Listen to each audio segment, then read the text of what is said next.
We are back. Senators, Twins baseball, past, present, and future. I'm Ralph Tyko with the Comfortably Zoned Radio Network. The co-hosts of the show are Ronnie Rabinovitz, and George Case III. Ronnie, my apologies for the 80th straight time. No It's problem. Rabinovitz with a V as opposed to... Hey, Ronnie, you're going to have to change your name for Ralph. That's right. How are you? I'm good. How are you, buddy? All righty. George Case III, you're doing good, too. Yeah, I'm fine. Thank you. Hi, Good. George. We have a very interesting show because the three of us agree that one of the most eclectic, interesting humans that ever lived, besides baseball players, is the immortal Ted Williams, who managed for a short period of time the expansion Washington Senators and was a fellow ball player of George's dad. You have a lot of stories about him, and I think we can put together quite an interesting show because he is one of my favorite characters. To say nothing, I think he's the greatest pure hitter, just pure hitter, that ever, left-handed certainly, that ever lived. And it's unfair to compare him with Barry Bonds anymore because we only compare ball players of a certain era with each other because things being what they are, we can't go back and say who was really the best left fielder of all time. Was it Barry Bonds? Was it Ty Cobb? Was it Ted Williams? So for his era, compared, he was the greatest hitter around. And I'm going to start with you, George, because, again, your dad was a fellow ball player. When I mention the name Ted Williams, what's the first thing that comes to mind? Well, in my mind, and my dad's mind, and Mickey Vernon, and many of the contemporaries of Ted, it was, Ted Williams as a hitter. And the fact is that a lot of people will say, and whether or not it's true, how can you measure, like you're talking about, one era to another? But Ted Williams was the last 400 hitter in the major leagues, and that was 70 years ago, and he hit 406. And, he had an incredible season. And the fact is that Ted would talk hitting all day long. And he was a great hitter, a great, person to talk about hitting, the science of hitting. I mean, books were written, photographs were taken, and in our DVD, Ball Field to Battlefield and Back, as a matter of fact, there is slow motion color footage of Ted Williams that my dad took in 1941 at Fenway Park, and then a few years later, Mickey Vernon took footage of Ted Williams, and Mickey was talking about Ted as a great hitter, and so was my dad with his hand-eye coordination, and just was a person who knew how to hit, probably could not teach it like anybody because they weren't of the capability that he had. But he loved to talk hitting, and he was able to bring some young players and give them some tips. But Ted was just a natural-born hitter who could do anything. And one thing I wanted to mention was that his eyesight and the fact that 20/20 vision is what we consider, excellent, perfect vision. Well, Ted Williams' vision was 20/10.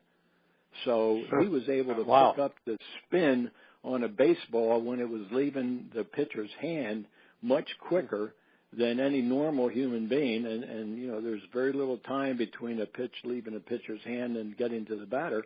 But Ted was able to do that. And in Mickey Vernon's footage, Mickey talks about that he never saw Ted Williams look bad on a pitch. In other words, when the ball left the pitcher's hand, Ted immediately would know whether it was going to be a ball or a strike. And he would talk about hitting. He'd say, get the pitch you want to hit. and he would not chase bad pitches. He just wouldn't do it, and that was his secret to his success. He walked a lot, and then a lot of people would try to pitch around him, but he was such a great hitter, it was very difficult to do. And when you look at a batting average and you say, hey, 406, that's an incredible feat. It is. Yeah. It's unbelievable. When you combine all that with his fighter pilot skills, and he was a war hero.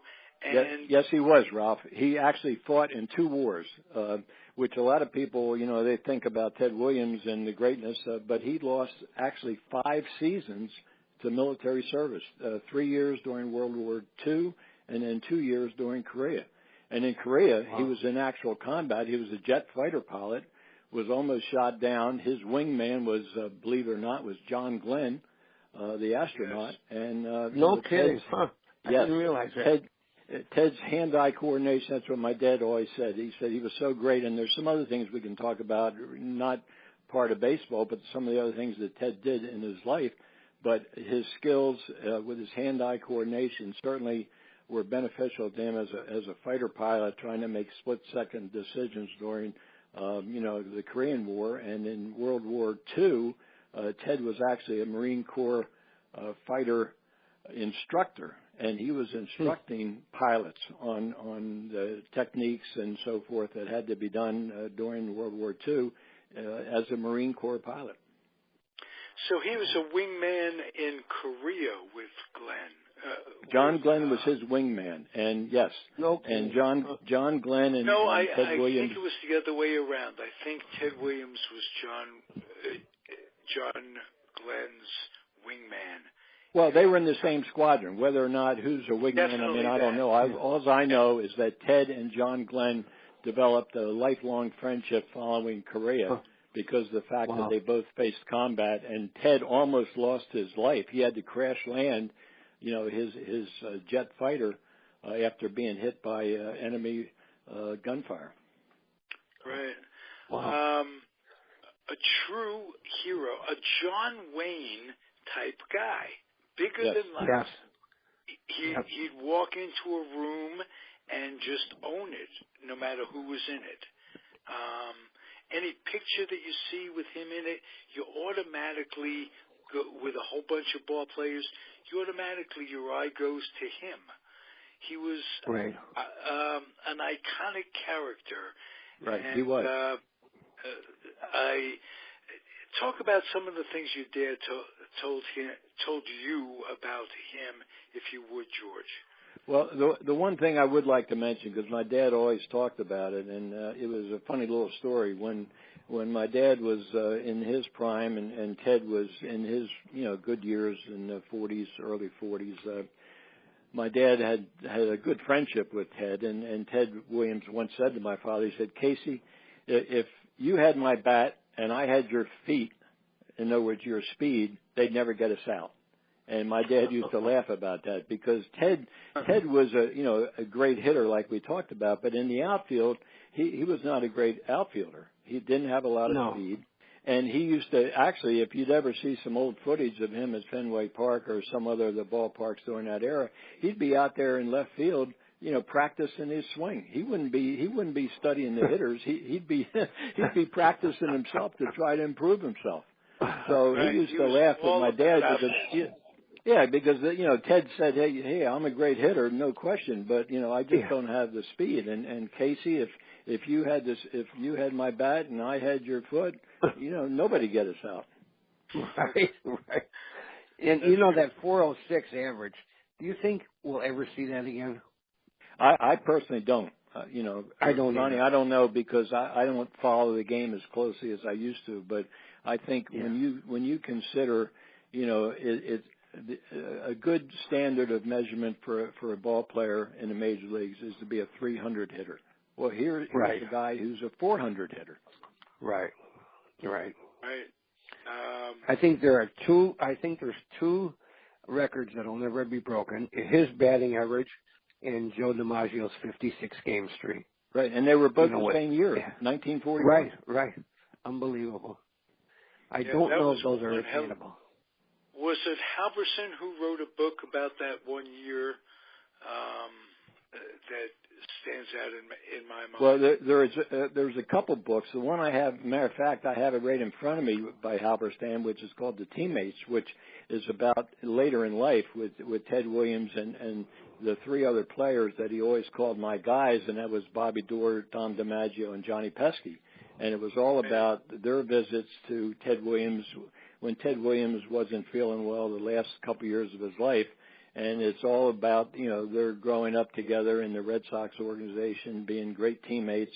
And like I said, Ted Williams always called them my guys, and they were his teammates. I read that book, and if you really want an insight into Ted's head a little bit, it's when he relates to these guys on their fishing trips.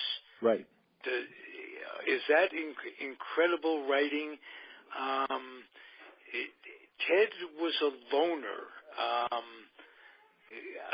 Again, a very complicated human being. But can you elaborate on that a little bit? Well, you know what? It's funny, Ralph. And Ronnie, I just came back from Montana. I was on a fly fishing trip with my two sons and my two grandsons. And I am not a good fly fisherman. I go out. I love to fish, but I'm not a good fly fisherman. But Ted Williams was a member of the Fly Fishing Hall of Fame. In addition to the Baseball Hall of Fame, he was inducted into the Fly Fishing Hall of Fame. An incredible fly fisherman. He used to fish all over the world. Down in for bonefish, he'd be up in Labrador for trout. He used to fish with Kurt Gowdy on American Sportsman. He was an incredible talent because, and what we talked about earlier is hand-eye coordination. When it came to fly fishing, he was as scientific with his approach to fly fishing as he was to his approach to hitting a baseball. To casting? Amazing. Or was that it? Was it in the casting or in the... Well, the casting of the fly, placing the fly, where, how to fish, reading the water, knowing the temperatures, knowing what type of fly to use, and the placement of the fly, which is incredible, and then setting the hook. A lot of, like me, I go out and fish. I enjoy it, but half the time I'm missing the fish because I'm not setting the hook. I don't have that quickness. But Ted Williams, the quickness he had just about getting around on a baseball was the same thing about getting a fly and striking the fish at the instant that you had to do.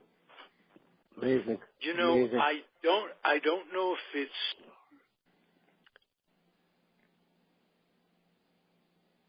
the contract with Sears. Yes. That paid him as much money as he was making from Yawkey. Right. Could that be?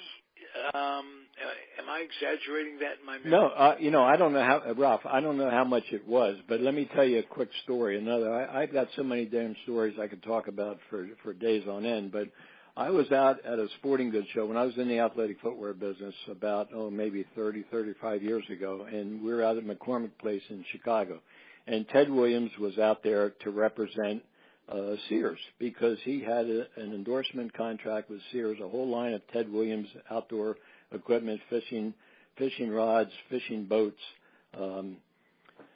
all kinds of outdoor equipment. And the fact is that Ted was out there. He came walking by our booth at McCormick Place, and I just wanted to step out because I just wanted to say hello to him. I said, "Excuse me, Ted." I said, "I'm George Case's son. I just wanted to say hello to you." And he looked at me. He says, "Jesus," he says, "I haven't seen you since you were a little kid. How's your old man?" And, to me, that was quite a thrill. And that's all my... You and Ronnie had the same kind of experiences. I just heard Ronnie's laugh. It was just with Jackie. That's right. You must have felt exactly the same way. Well, I think we did. And Ronnie and I have talked about that. He was certainly blessed and fortunate with his experiences, and I was too, because the people that I'm with at the sporting goods show, they're saying to me, "My Lord, how do you know Ted Williams?" I said, "Well, it's not so much that I know him, but when I mentioned who I was, he immediately recognized my name and asked about my father." Isn't this amazing? Amazing. Nice. Yeah. Great. Ronnie, do you have any memories of Ted Williams as a kid? Anything? Well, he was just unbelievable. As a hitter, he was tremendous. I mean, he was just tremendous. Granted, when he was playing, I was a pretty little boy, but as you know, you were a pretty little years, boy. Were you a? I've heard that. I didn't mean that. Sure you did, Ronnie. It was pretty little. I'm sure there are priests all over the country going, Ronnie Rabinovitz. What happened to that little boy? Are there pictures? That little boy.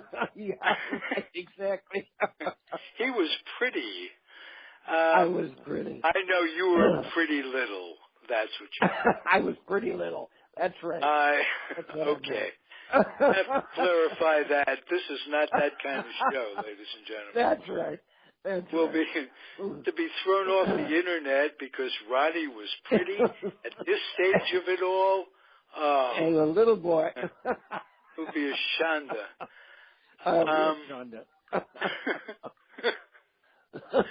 George, we'll teach you stuff. We'll teach you Yiddish. Hey, I'm listening. I'm gaining a lot of knowledge with this. This is great. That's right. Right. That's right. Well, we share with each other. We get knowledge from each other. There you go. And we do. As I always say, baseball's a microcosm of life, and vice versa. It's so true. Yeah, it's so true. Okay. Back to Ted Williams. Outstanding. And I tell you, I'd like to tell Ralph and Ronnie another little story about Ted Williams and the fact that just a few moments ago you mentioned Tom Yawkey. There is a story that my dad told me, and I know it's true. I've had it verified by other people, but one day Washington was in Boston going to play at Fenway Park, and the players get to the ballpark at a certain time, and they're standing outside ready to go inside so they could get dressed and take batting practice, and all of a sudden they hear gunshots. And they're looking around and say, what the hell is that? Well, as it turned out, they go in the field, and here's Ted Williams standing in the outfield at Fenway Park shooting the pigeons out of the rafters. No. Tom Yawkey had made an agreement with Ted so he could practice with his batting eye and all that kind of stuff, but at the same time, he'd be able to rid Fenway Park of the pigeons. And my dad said it was absolutely amazing to see, here's Ted in his full Red Sox uniform with a shotgun in his hand, shooting pigeons as they're flying around. Oh, unbelievable. Would have you loved to have some footage of that for you? Oh, yeah. Oh, my God. Absolutely. Wouldn't that have been something? Oh, my God. Wow. Imagine the eyesight he had, that 20 by 10, 2010. Yeah. Yes, it was. His eyesight had been measured because they were trying to, physically they were trying to, come up with an understanding of how he was such a great hitter with his reactions time. And so when an ophthalmologist or whoever did, and they did this eye test, and here it is, it comes up 2010. And unbelievable. That really is, because what that means is that he was able to pick up an object at 20 feet distance that a normal person would be able to pick up at 10 feet. So he had that additional, reaction time on a baseball, and he would be able to tell you. He'd say, hey, and most players, I say most players, a lot of players, they're trying to hit a pitch that a pitcher makes mistakes. But actually, Ted, because of his eyesight, he was actually to pick up the spin of a ball, so he knew whether it was a breaking ball or a fastball or whatever, and then he knew whether that pitch was going to be in his strike zone that he wanted to take a swing at it, or he was going to let it go and it'd be a ball. Yeah. Interesting.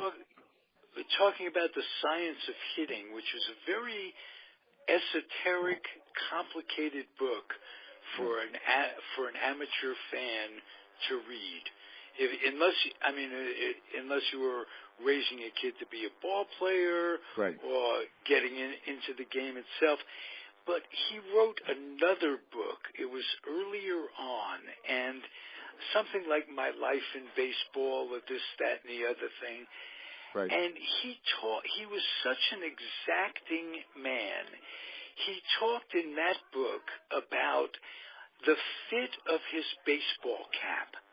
He said if it has to fit just right, or your mind can't concentrate. In other words, if you're fidgeting with it, if it goes from here to there, it was just his uniform, everything with him was exact. Exact. He's honed the bats. He's honed the bats down. They'd order bats to his specifications, naturally. They'd come in, and he'd spend hours in the clubhouse just honing the bat and swinging in front of a mirror over and over and over again. Right. The reps that go into it. Every athlete, you played a lot of ball, George. Of the three of us, certainly the most accomplished athlete in your own right, to say nothing of your dad. Can you imagine spending all the rep time that he did? Ralph, what you mentioned is incredible, because athletes back in Ted's era, my era, we didn't have the benefit, Ted and my dad, we didn't have the benefit of videotape and all the instructions. So you would do that. You would stand in front of a mirror. I mean, I can remember doing that myself. I'd stand in front of the mirror, whether it my swing or when I was trying to develop my pitching move or whatever I wanted to do. But you jump shot.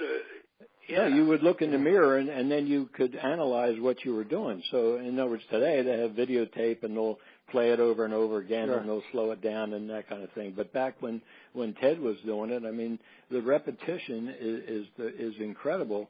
And you mentioned the bats, and I just wanted to let you know one thing. I had some good friends at the Louisville Slugger factory, and Ted was under contract to Louisville for many years. Ted and the off-season ball players, they would go down to Louisville factory and they'd pick out the bats that they wanted. Well, Ted would see a whole bunch of bats and with his name on and that kind of thing. But what he would do, he'd pick them up and he could tell the one bat from another bat, whether it was too light, too heavy, too long, too short, whatever it is, and he knew that. And he would go to the Louisville people and say, look, these are the bats I want. Here's my specifications. This is the way I want you to build them. And when they would build them, then he would take a look at them, and then he would determine, if they were the bat that he wanted. And then, like you said, Ralph, then he would spend hours, filing them down or doing all that you had to fine-tune them. And you're also looking at wood the stronger, whatever, Right. Just there was also a thing where he wouldn't miss the sweet spot. They'd take bats of his, and you could see scuff marks and what have you on players' bats. It was like a target. The sweet spot. He'd hit the ball literally on the sweet spot every time. And that's what a player wants to do, and obviously you don't always do it because you're going to either be above that sweet spot or below it. But if you get a hit on that sweet spot, if you've ever, batted, you do not feel anything. And that's why they call it the sweet spot. You're getting power, you're getting distance, but you're hitting the ball exactly on that part of the bat where you want to. Now, if a lot of players, you'll see players break bats and that kind of thing because they're either hitting them off the handle or they're hitting them off the knob or they're hitting them off the end of the bat, and the bat's going to shatter. But if you get them on the sweet spot, a player will tell you, he said, man, that felt great, which means, translation, he did not even feel it. Right. I noticed that too. Same is true in tennis. It was the same thing. In tennis, a tennis racket. You hit a tennis ball with a tennis racket in the sweet spot. You don't feel any vibration at all. Right. Exactly. That's so true. Again, tennis is a good example why you can't compare players from era to era, because you mentioned the sweet spot on a tennis racket. That's increased a lot from the old wooden Jack Kramer rackets we played with when we were kids. Now you see the aluminum, the speed you can generate because of the lighter weight, bigger racket heads and what have you. Same has to be true in baseball, and we've discussed this with the evolution of the shoe. Bats really haven't changed that much. Well, they haven't changed, Ralph. They haven't changed when it comes to the major league players. You do have more, variety of manufacturers. In the old days, it was Louisville and Adirondack. They were the two. Now you might have 7 or 8, bat manufacturers, and there's some that are doing custom-made bats and that kind of thing. But the wooden bat itself is primarily what it always was.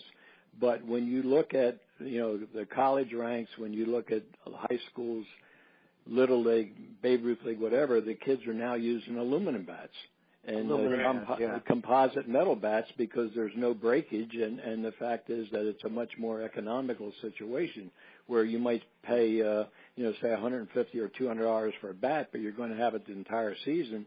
Where if you're a kid buying a wooden bat, you might break it after, one swing, and then all of a sudden that's money out the window. Now, the other thing about the wood bat versus the metal bat is that if you look at major league players and if you look at professional teams players, those guys will use wooden bats only because the speed of a ball coming off a metal bat is it's too dangerous for pitchers, on comebackers or third basemen on balls down the line. So they have made a stipulation that professional ball players have to use a wooden bat.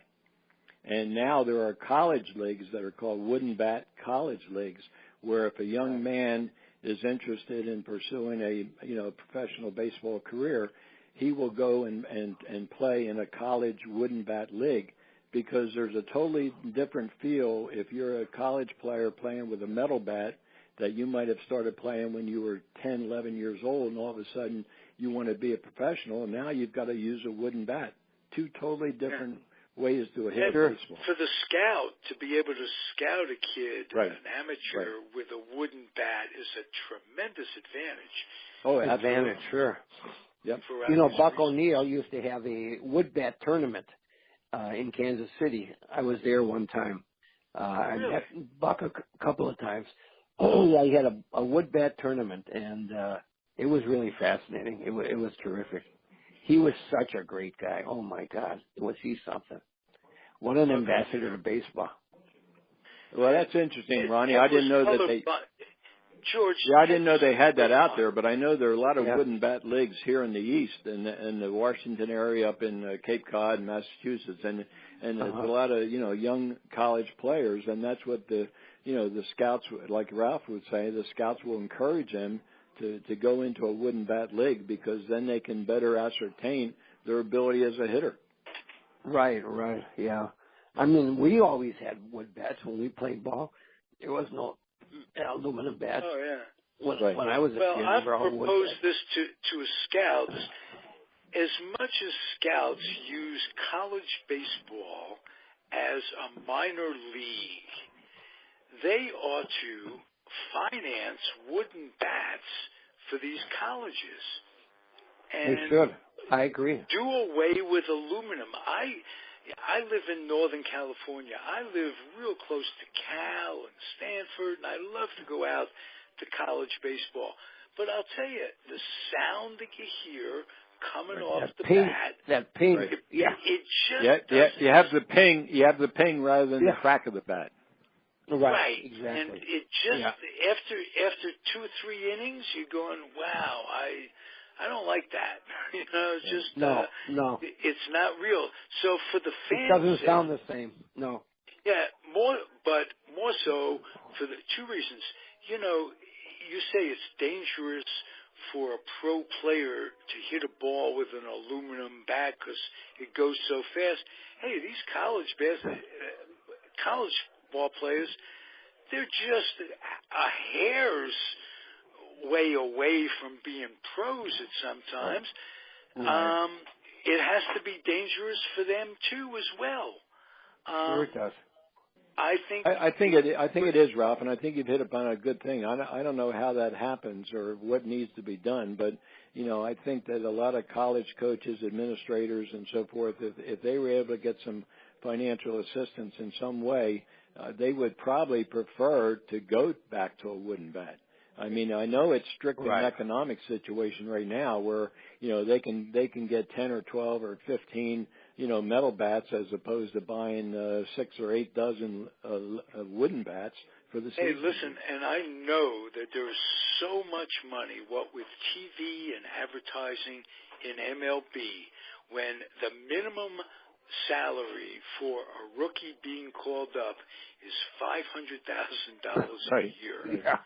and that doesn't say anything about endorsements, about baseball cards, money from that. 500,000. They can't buy some frickin' bats to give to make it a better game for everybody. Yeah. I don't understand that one. You'd think that some of these wood bat companies would donate some of these bats too. Well, you know what? They might. I mean, I think that's something, Ronnie and Ralph. I think something might have to be done. You know, whether it be Louisville or Adirondack or something, it would be a terrific, public relations thing more than anything else. If they could donate X amount of bats to, to NCAA, and I think it's a wonderful idea. Okay, so now we got two ideas going. We got the Senators Hall of Fame. Yeah. Senators/Grays Hall of Fame. And we got wood bats for everybody in the world. And I like it. You might get some phone calls, Ralph. All right, and on my show I'll talk about contraception in Africa. So I have a million ideas. We have ideas for every show. And as long as I can make Ronnie laugh, that's right. That's right. He's got a great laugh. Absolutely. Yeah, absolutely. You light up the show, Ronnie. Thank you. You guys are terrific. This is one of my favorite episodes. I say that every week. We have a good time.